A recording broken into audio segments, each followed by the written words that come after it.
Assalamualaikum, selamat pagi semuanya.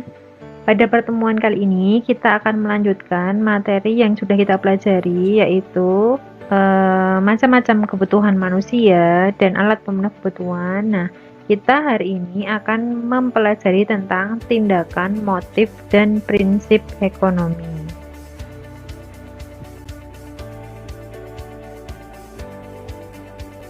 Tujuan pembelajaran pada pertemuan kali ini yang pertama, menjelaskan pengertian tentang motif dan prinsip ekonomi. Yang kedua, mengidentifikasi macam-macam motif ekonomi. Yang ketiga, mengidentifikasi macam-macam prinsip ekonomi. Dan yang keempat, menerapkan prinsip ekonomi dalam kehidupan sehari-hari.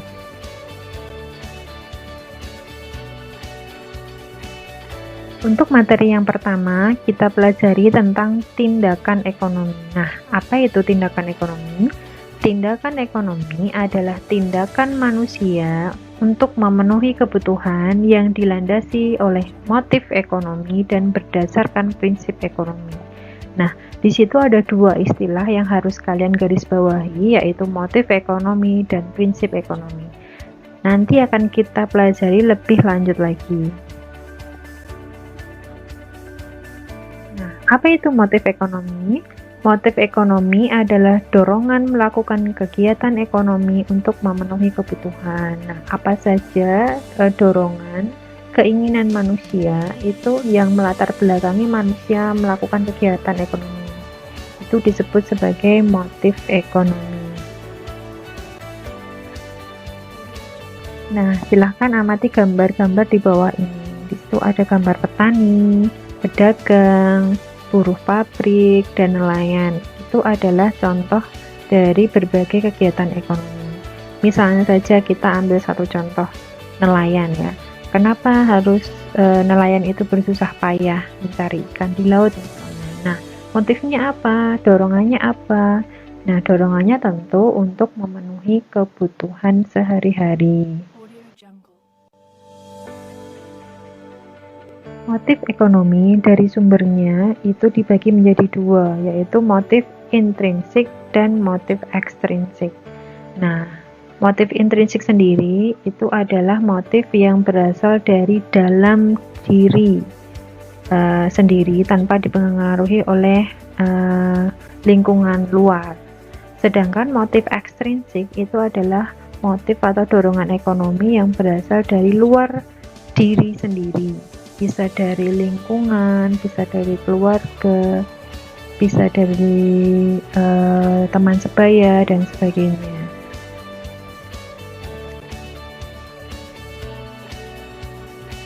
Contoh-contoh motif intrinsik dan motif ekstrinsik bisa kalian lihat ya. Misalnya motif intrinsik dari dalam diri, misalnya rasa lapar, rasa mengantuk, ya, itu berasal dari dalam diri sendiri. Sedangkan motif ekstrinsik, misalnya di situ ada Doni minta dibelikan sepeda baru karena ingin seperti teman-teman sebayanya. Karena teman sebayanya dibelikan sepeda, nah dia juga ingin dibelikan sepeda. Itu namanya motif ekstrinsik yang berasal dari luar diri sendiri.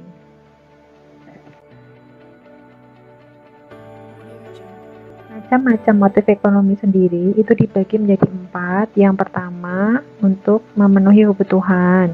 Yang kedua, berbuat sosial. Yang ketiga, memperoleh kekuasaan. Dan yang keempat, mendapatkan penghargaan.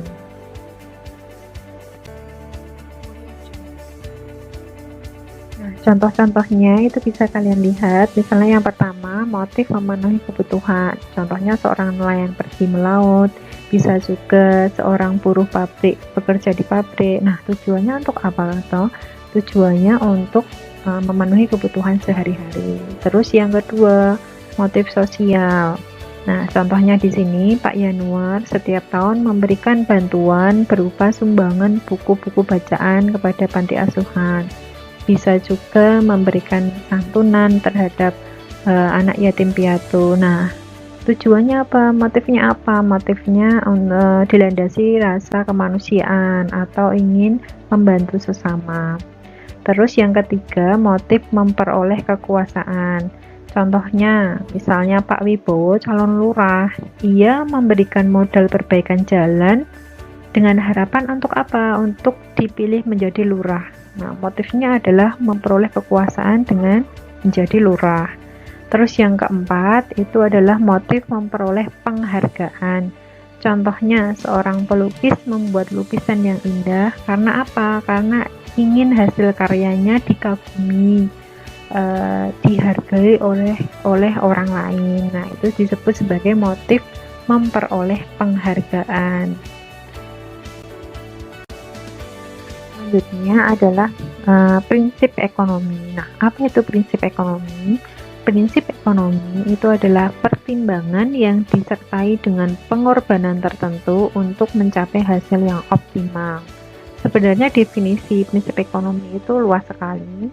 Jadi intinya kita memberikan pengorbanan yang rendah, yang seminimal mungkin untuk mencapai hasil yang optimal.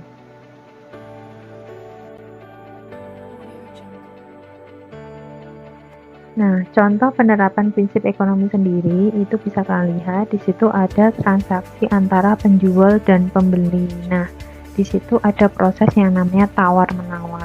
Tawar-menawar sendiri itu adalah salah satu penerapan dalam prinsip ekonomi.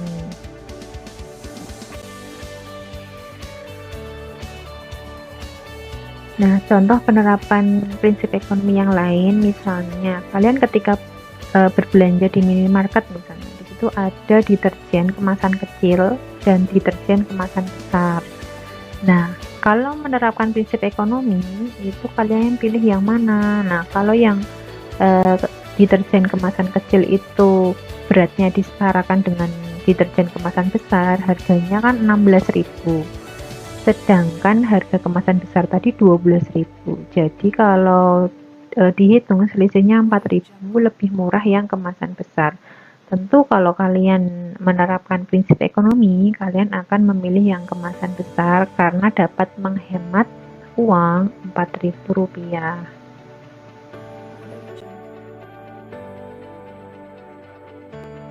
Kemudian, apa saja ciri-ciri manusia yang telah menerapkan prinsip ekonomi dalam pemenuhan kebutuhan? Itu ada 5 ya. Yang pertama, bertindak rasional. Jadi bisa membedakan mana yang harus dilakukan, mana yang tidak dilakukan. Kemudian bisa bertindak ekonomis. Yang ketiga, bersikap hemat.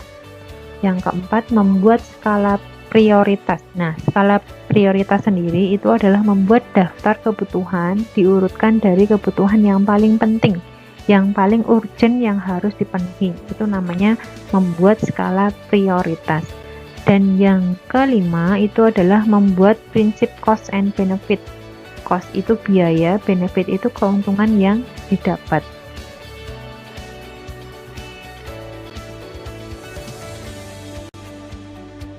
Nah, materi yang Bu Guru sampaikan pada pertemuan kali ini sudah selesai ya. Nah, kita bisa tarik kesimpulan, kita tarik benang merahnya, terutama untuk penerapan prinsip ekonomi dalam kehidupan sehari-hari. Nah, kita tahu kita sekarang hidup di era serba digital, ya. Di sekitar kita luar biasa banyak yang namanya marketplace misalnya, toko-toko online apalagi ya. Jadi kalian bisa berbelanja hanya dengan sekali klik di HP misalnya. Nah, pentingnya penerapan prinsip ekonomi seperti ini. Misalnya kalau ada online, toko-toko online misalnya memberikan sale, ada 11.11 ya, ada 12.12, ada sale akhir tahun, awal tahun. Nah, contohnya seperti itu. Kalau kita tidak bisa menerapkan prinsip ekonomi secara benar, kita akan menjadi masyarakat yang sangat konsumtif. Jadi membeli barang bukan karena kita butuh, tapi karena sedang ada diskon misalnya. Nah,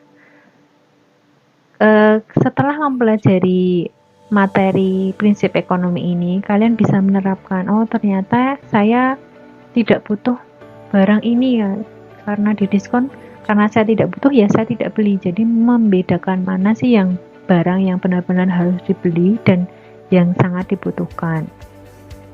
Nah, jadi kesimpulan pada pertemuan kali ini, kalian saya harapkan bisa menerapkan prinsip ekonomi dalam kehidupan sehari-hari. Cukup sekian ya materi yang Bu Guru sampaikan. Nah, untuk materi selanjutnya itu kita akan mempelajari tentang kegiatan ekonomi. Di situ ada materi produksi, konsumsi, distribusi. Nah, kalian nanti bisa baca dulu buku paket kalian itu halaman 145 sampai halaman 156. Nah, untuk pertemuan pada pagi hari ini saya cukupkan sekian. Assalamualaikum warahmatullahi wabarakatuh.